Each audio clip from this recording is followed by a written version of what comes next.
Bueno, entonces ya podemos el micrófono, ya. Ah, muy bien, muy bien. Perfecto, muy bien. Entonces, si les parece, vamos alternando. Luego del doctor Mejía, podemos alternar con el máster Meneses y el señor Chancusi puede, por favor, eh, dar pie, dar inicio para la segunda parte, si no me equivoco, de la exposición del máster Meneses, por favor. Entonces, señor Alex Chancusi, si puede, por favor, introducirle en la segunda parte de la exposición del máster Meneses para ir alternando luego de estar fascinados con la exposición del doctor Mejía Sandoval. Con gusto, maestro. Gracias.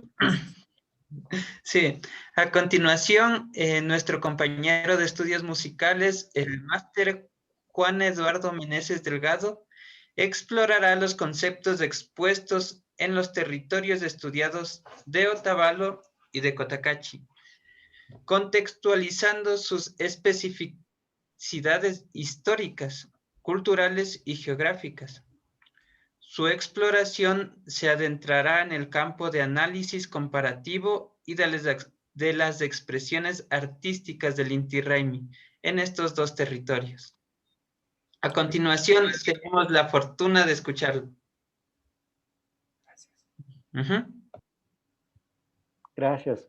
Una pequeña pregunta. ¿Cuánto tiempo disponemos más o menos para ver cómo organizo la presentación? Porque creo que tengo un montón de material que podría demorarse mucho más de lo previsto. Entonces, para ver más o menos cómo lo organizo. Muchísimas gracias. Me parece que usted había calculado 15 minutos para esta segunda parte. O sea, sí, pero es para saber en total hasta Ya. para ver cómo priorizamos. Si no tienen inconveniente, si no tienen inconveniente los demás compañeros de este seminario, que yo lo voy a extrañar muchísimo y además que son el soporte para el dolor que paso en este momento, porque precisamente yo estaba hablando con mi tío, este ex profesor del Zamorano, excelente científico, que estudió toda su vida estuvo en el extranjero, pero adoraba el Ecuador y no pudo regresar. Justo en este asiento estaba yo cuando hablaba con él y se murió. Entonces, estoy sumamente triste y ustedes son una excelente compañía. Así que por mí, pues no hay inconveniente, porque si no me sentiré muy triste de dos abandonos. El uno temporal de que terminamos el curso en esta semana, pero ya los seminarios lo terminamos hoy. Entonces tengo aquello de tratar de dilatar un poco más el gusto de estar con ustedes, que es un privilegio. Y lo segundo, pues sí, me sentiré muy mal si dejamos ideas fuera. Así que si no tiene inconveniente ninguno de los compañeros que están en este seminario, podemos ampliarle un poco más. Tiempo acordeón, como me decía un decano, tiempo acordeón. Así que no sé, ¿alguno de ustedes tiene inconveniente en el uso del tiempo? Uno, dos, ya.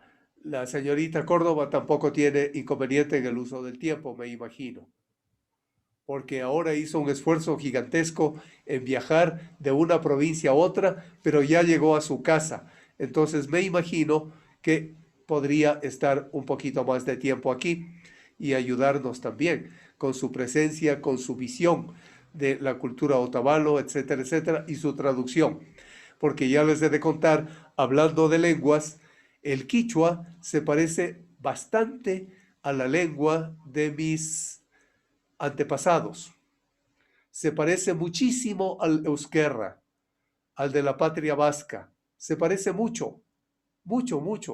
Tanto es así que Tzuelzu de la Torre, de la patria vasca, que era mi compañero de estudios, me dijo, oye, ya deberías aprender a hablar quichua, porque se parece muchísimo al euskera. Y yo le dije, no mucho, se me hace difícil. Además, yo tengo la tentación, y esto va dentro del seminario, no estoy divagando por lo que ustedes van a notar después de un momentito. Le dije, además, tendría yo que hacer el esfuerzo lingüístico como los judíos tuvieron que hacer con el hebreo bíblico frente al hebreo moderno que querían hablarlo en la recién fundada Israel a partir de la finalización de la Segunda Guerra Mundial. Entonces se quedó pensando y dijo, ajá, cierto, porque he notado que algunas palabras quichuas son intraducibles al castellano y tienen que ponerlas en castellano. Le dije, esa es mi siguiente etapa. Motivar a los quichua hablantes para que sigan la rama lingüística de generar conceptos propios dentro de su idioma que digan lo mismo que en otros idiomas. Es decir, aggiornamento, como dirían los italianos, una modernización. Hablando de culturas, la cultura no es estática, por lo tanto, el idioma quichua tampoco debe ser estático, sino irse alimentando con el paso del tiempo y enriqueciendo, pero en quichua mismo. Por eso era mi interés también que traduzca la señorita Rosita Córdoba, porque ustedes notarán que yo actúo siempre con fondos y trasfondos, con estratos de sentido, para hacer valer a la hermenéutica, y este es uno de esos sentidos. Así que, si no tienen inconveniente en la cuestión de tiempo, pues, Máster Meneses, estamos con mucho gusto privilegiados de tenerles a todos ustedes en la exposición. Genial, muchas gracias. Voy a tratar de todas maneras de hacerlo un poco más compacto del tiempo, no sé si tal vez unos 20, entre 20 y 30 minutos máximo para que no se haga muy tarde. Ya que usted lo va dividiendo. Muy bien. Sí, voy. Entonces voy a tratar en ese sentido de tal vez ir rápido en algunas cosas, pero en cualquier momento, si quieren, de igual manera que al comienzo, ¿no? Si quieren debatir en más detalle alguno de los postulados que voy a hacer o añadir algo desde su propia experiencia, desde su propio análisis, por favor háganlo, porque después tal vez voy a tratar de ir muy rápido y nos saltemos de ese espacio. Entonces no duden ni un segundo en interrumpirme o en comentar algo. Entonces, para esta parte de aquí, quería comenzar primero que nada con esta situación de Manuel de Falla, que igual es alguien que estuvo muy inspirado también por muchas de las cosas que trabajó Bela Bartók, y que él decía que los elementos esenciales de la música, las fuentes de inspiración son los pueblos, son las naciones, y que él estaba opuesto a que la música se la tome como base de documentos folclóricos auténticos o puros, digamos, y que al contrario creía que era necesario partir de las fuentes naturales vivas y utilizar las sonoridades y el ritmo, como él decía, en sustancia, pero no por lo que aparentan, no por su estética aparente. Entonces, con esto me parece que conecta mucho justamente con lo que estábamos hablando anteriormente, con lo que decía el doctor Alex Mejía sobre el tema de no folclorizar de una forma que genere una cultura inamovible, una cultura que ya no puede evolucionar, una cultura que se la saca de su relación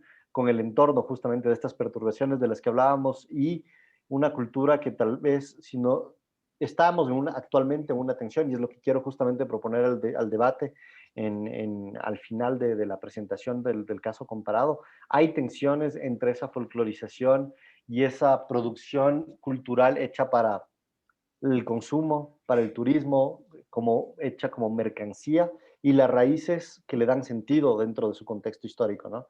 Entonces, por eso quería poner esta cita aquí. Ahora, rápidamente, voy a primero hacer un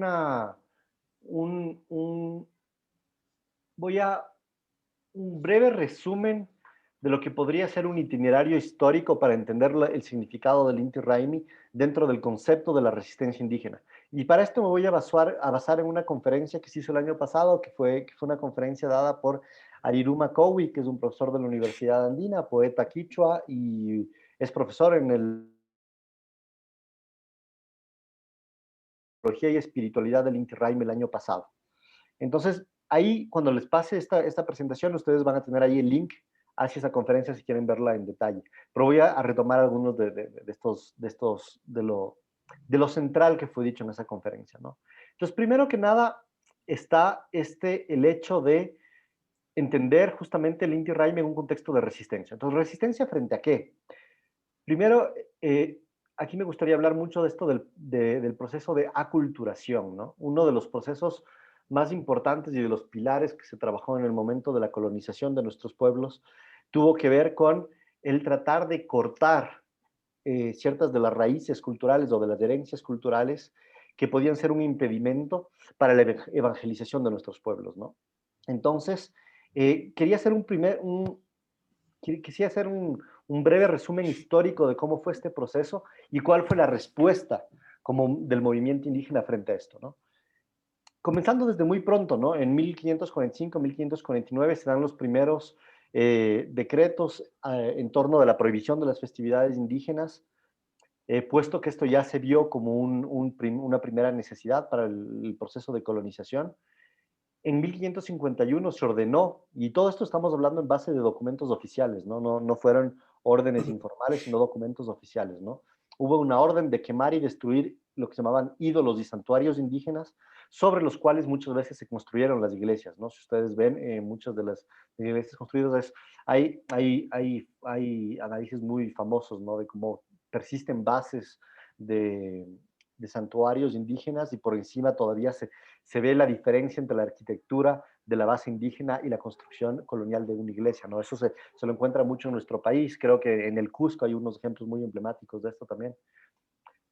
Eso no fue suficiente. Digamos que esos decretos no fueron suficientes, sino que en 1608 y 1619 comienza todo una sucesión de personas que van a tener el rol en nuestro continente de ser jueces de la extirpación de la idolatría, como se los llamaba, a estas personas que iban a estar encargadas de justamente combatir, o más bien tratar de generar este proceso de aculturación, de tratar de borrar las influencias de una cultura heredada, una cultura ancestral en nuestros pueblos para facilitar la evangelización. Entonces, bueno, esto es un breve resumen, hay muchísimo que podríamos decir de esto, pero lo más importante es que frente a este proceso de aculturación hubo un proceso de resistencia indígena. Ariru Makowi en su exposición nos habla de lo que él llama, o sea, nos retrata lo que se llamó este movimiento, que era el movimiento Taki Onkoi, que en quichua, y ahí tal vez, Rose, tú me corregirás, porque yo no soy experto en quichua, solo utilizo la traducción que nos daba el profesor Ariru Makowi. Él decía que esto quería decir canto y enfermedad. Taki Onkoi. ¿A qué se refería este movimiento, no? Era justamente un análisis de decir la enfermedad de nuestra cultura. Era nombrar el hecho que trataban de borrar una cultura, trataban de borrar el canto del pueblo. Y es interesante porque lo nombran como canto, ¿no? Entonces, este movimiento de conciencia de Taki Onkoi frente a esta conciencia genera lo que ellos quieren nombrar un proceso de sanación de esta enfermedad o de este proceso de aculturación. Y es en este proceso de sanación que generan 4 postulados, ¿no?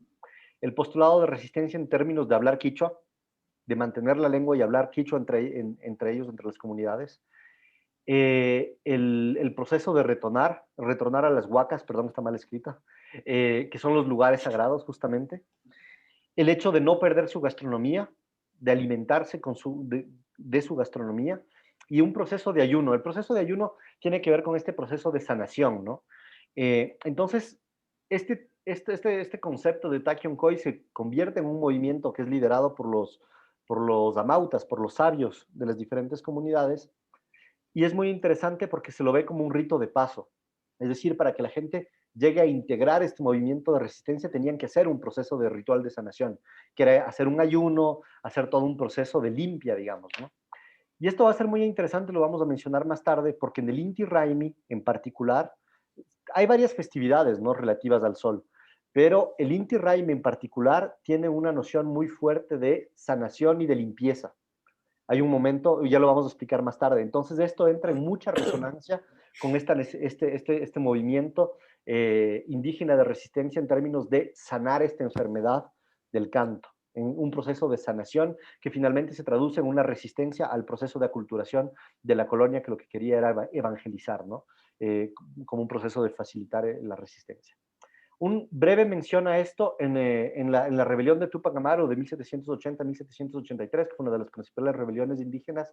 Se retoman muchos de estos principios del Takion-Khoi, y tras ser derrotado la rebelión, no solo se sentencia a muerte a Túpac Amaru, sino que además se vuelven a prohibir de forma muy formal las fiestas indígenas, el uso de la lengua y el uso de los símbolos de autoridad de los pueblos indígenas. Entonces, hay un proceso ahí de nuevo como de segunda ola de prohibición de todas estas expresiones culturales, y es en esta segunda ola que es como una ola aún más rígida y más violenta, que muchas de las manifestaciones culturales pasan a la clandestinidad. Es decir, había una cierta tolerancia hasta esta rebelión, habían estas órdenes, habían estos jueces que estaban encargados de hacer desaparecer lo que ellos llamaban idolatría, pero el momento en que pasa la rebelión de Túpac Amaru, se refuerza mucho más esta represión de las expresiones culturales y pasan a la clandestinidad muchas de ellas, ¿no?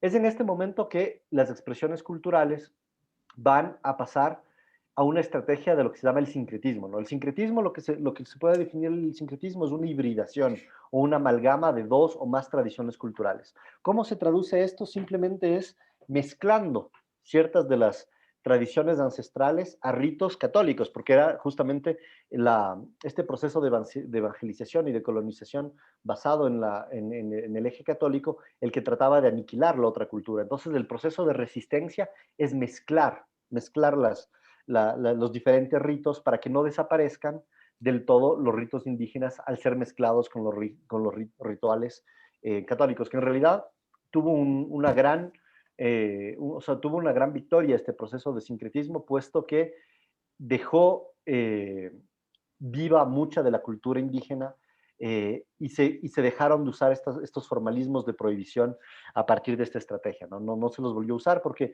había como un sentimiento de victoria del lado de la colonia, de logramos destruirlo, ahora están festejando fiestas de santos, están festejando en altares de vírgenes, y no le dieron tanta importancia al proceso de cómo se lo hacía. Entonces aquí, por ejemplo, abajo puse algunos de las fotos en este momento se me fue el nombre de esta fiesta. Esta es la fiesta de el Corpus Christi, disculpen, es la fiesta del Corpus Christi.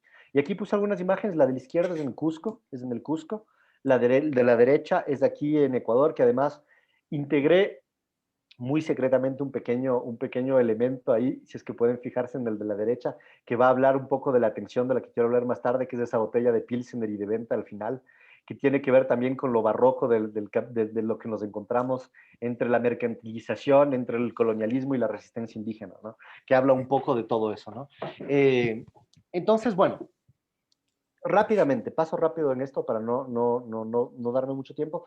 Como les decía, si tienen algún comentario, alguna aclaración que quieran, algún aporte, bienvenido, ¿no? Voy a nombrar rápidamente algunas de las simbologías que comparte Ariruma Cowie en su conferencia, ¿no? Para entender un poco cómo es el proceso de la fiesta del Inti Raymi. Y ahí, Rose, tú tal vez desde tu vivencia nos puedes compartir también más cosas, ¿no? Esto es un esquema muy de fuera. Primero, se comparte, Ryuma Cowie parte un poco de la cosmovisión, de lo que llama Pachahuatay, que es un poco un momento de anidamiento que se da en el Inti Raymi, ¿no? ¿Anidamiento de qué? Es como un enlazamiento entre los tres mundos de la cosmovisión indígena que viene de la tradición quichua, que es el mundo de arriba, el Jahuapacha, de la superficie, el Caipacha, y el de abajo, el Ucupacha. Entonces se habla mucho en el momento del Inti Raymi en un anidamiento, en una conexión entre estos mundos que es particularmente fuerte en términos energéticos y sobre todo coincide en términos del equinoccio del Sol. Es el momento en que vamos a tener la noche más larga y más fría de todo el año. Es un momento de renovación de todo un ciclo, un equivalente de lo que podríamos decir en nuestras culturas tradicionales de un año nuevo.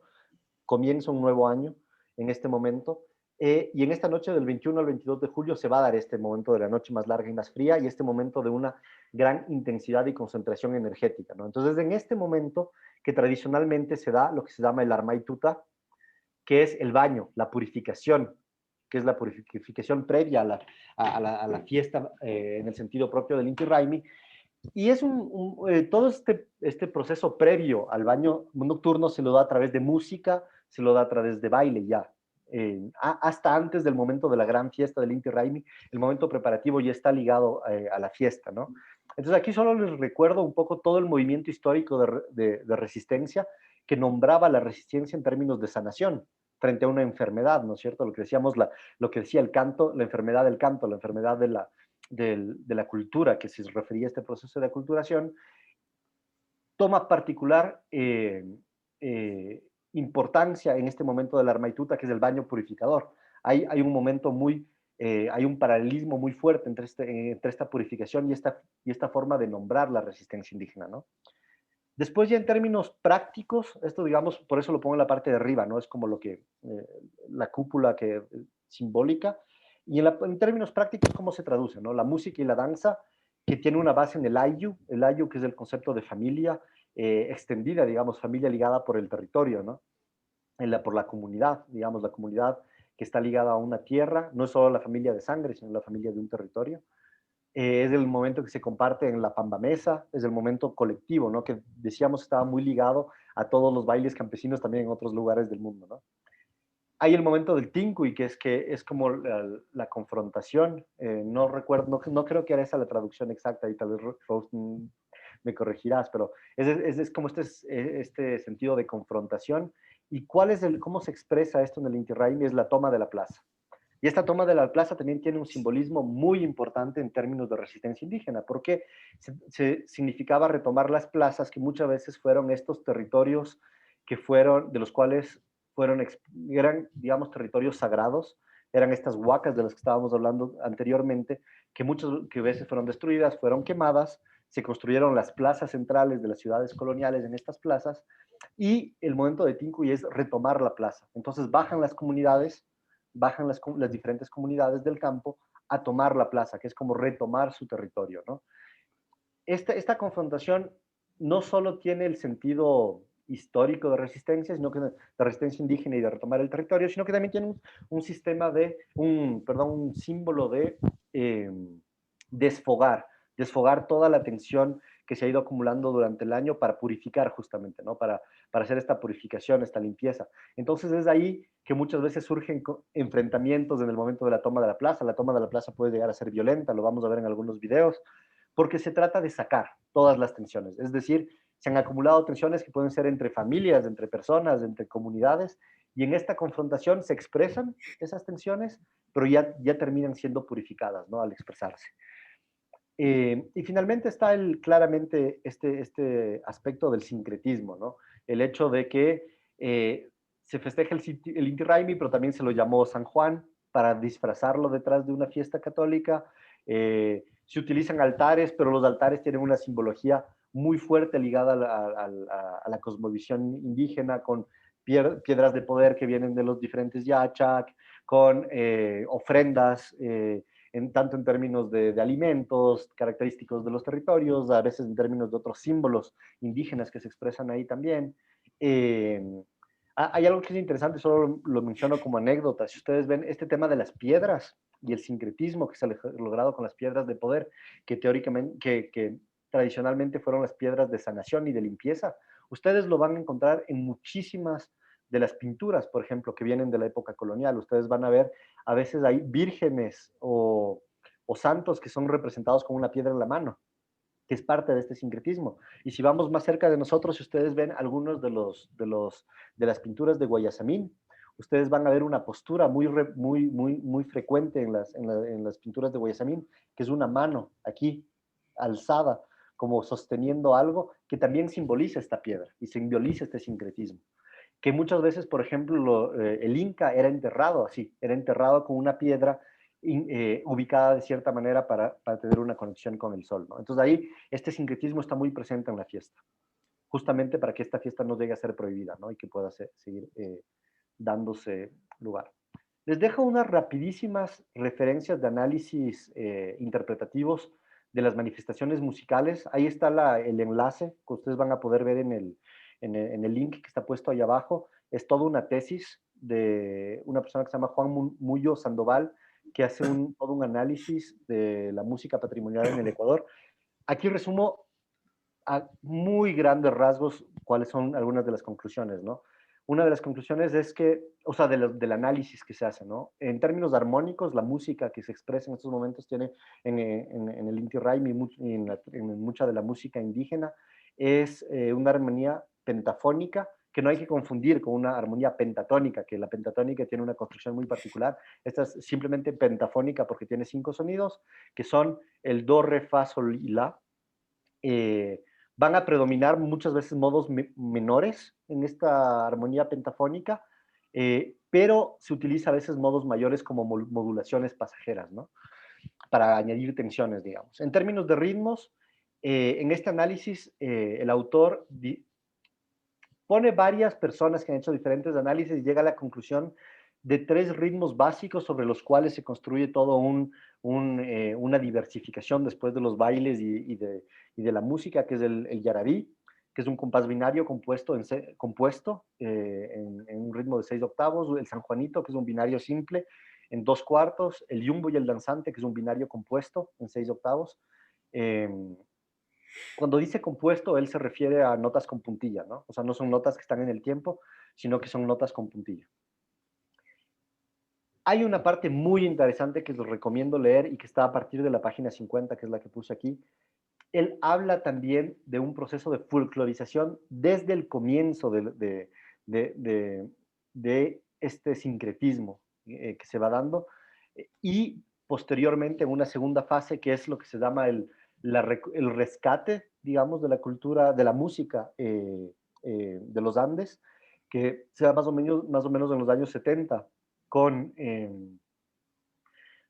movimientos populares que quisieron rescatar la música indígena.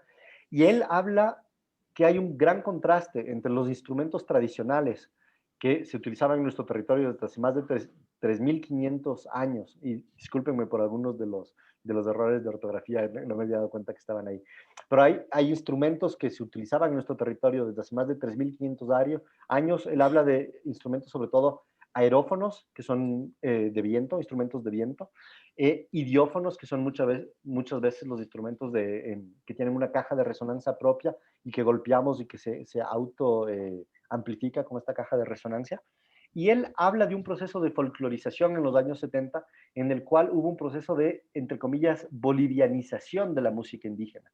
Es decir, que se hizo un proceso de investigación muy fuerte y de valoración de la música indígena en Bolivia, que después fue exportado a toda la música de los Andes. Y, por ejemplo, instrumentos como el charango, la quena, la zampoña, fueron instrumentos que se volvieron muy dominantes en nuestra cultura de los Andes, cuando en realidad esto se da a detrimento de otros instrumentos que se utilizaban tradicionalmente más, como las dulzainas, el pingüillo, la chirimía, el rondador.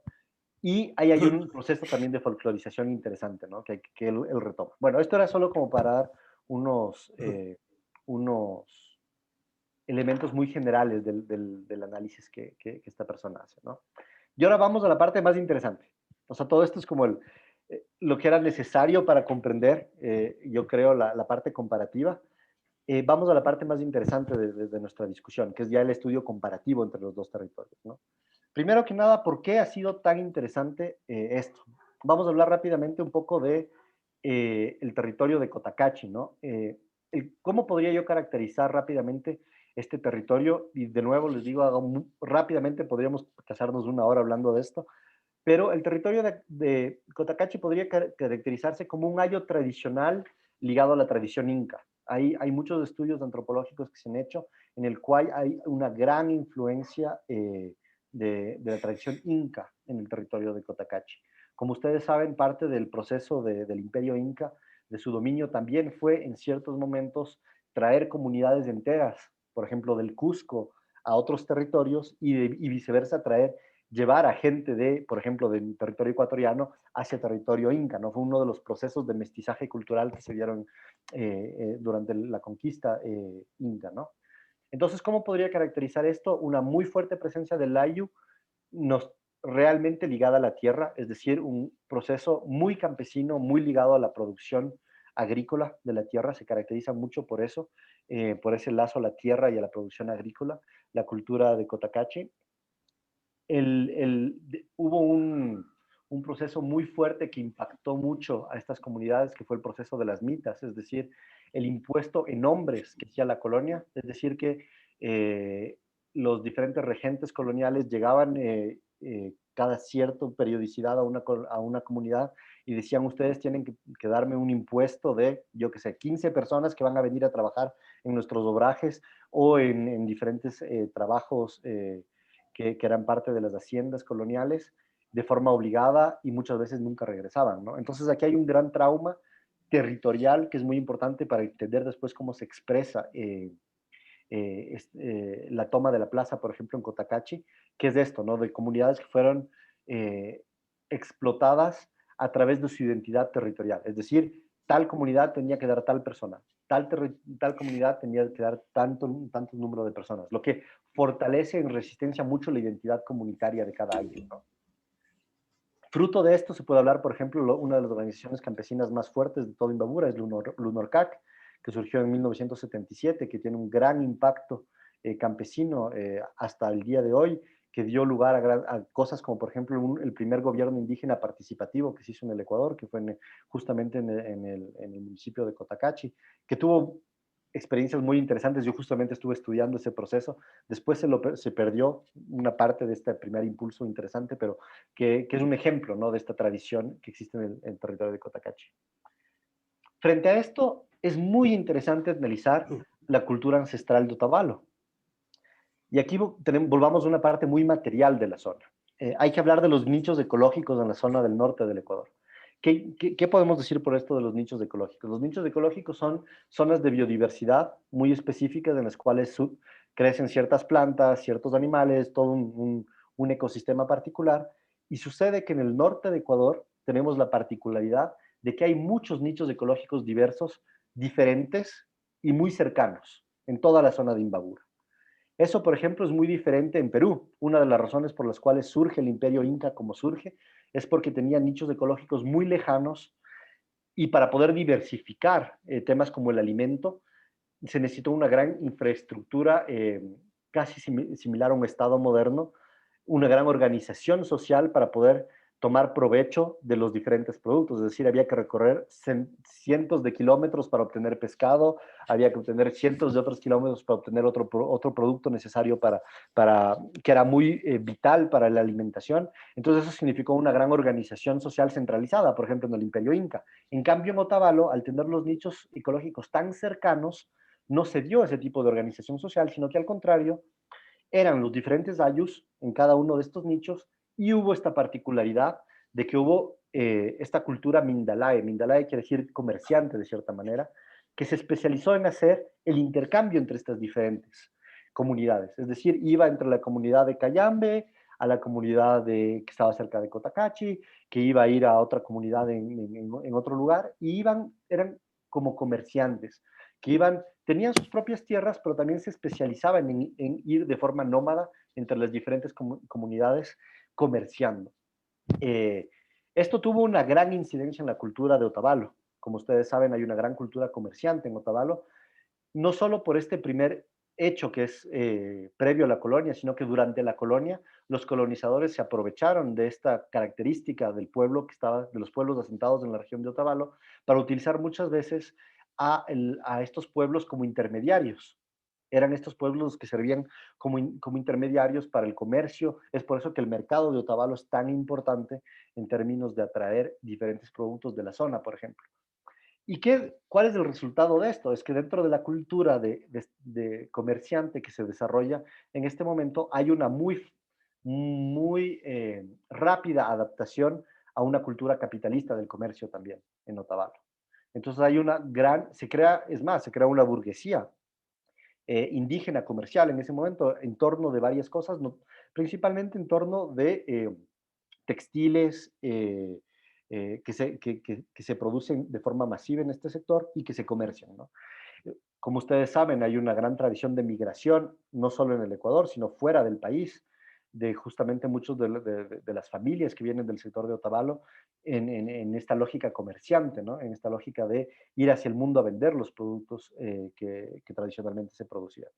Entonces, es muy interesante entender esta cultura, porque esta adaptación tan rápida al capitalismo, esta creación de una burguesía indígena va a crear muchas cosas. Entre ellas, un ejemplo muy importante es el hecho de que esta burguesía logra acumular un cierto capital para volver a comprar el centro de la ciudad de Otavalo. Es decir, que el centro de la ciudad de Otavalo ya vuelve a ser comprado bajo las normas capitalistas, digamos, por los indígenas. Entonces ahí se da una lógica muy diferente de la toma de la plaza, de una plaza que ya no hay que retomarla en el sentido propio del término, sino que termina siendo más simbólico, ¿no? Ya no es material, puesto que la plaza ya es de nuevo propiedad de muchas familias indígenas, ¿no? Gracias a esta adaptación capitalista. Entonces ahora vamos a ver cómo se traduce esto en el Inti Raymi. Y voy a pasar solo 2 videos para que lo podamos ver rápidamente y con esto más bien voy a dejar un espacio para que hablemos, porque ya he hablado mucho yo creo. Algunas Muy bien, Master características. Meneses, muchísimas gracias. ¿Qué le parece a usted si nos reconectamos al Zoom? Porque solo me faltan 2 minutos para que se termine el Zoom, para ver los videos y de esa manera continuamos y enlazamos conceptos y nos enriquecemos con todos ustedes y con usted, por supuesto, Master Meneses. ¿Le parece si nos reconectamos al Zoom y luego nos hace el favor de pasar los videos? Perfecto. Muchísimas gracias, muy amable.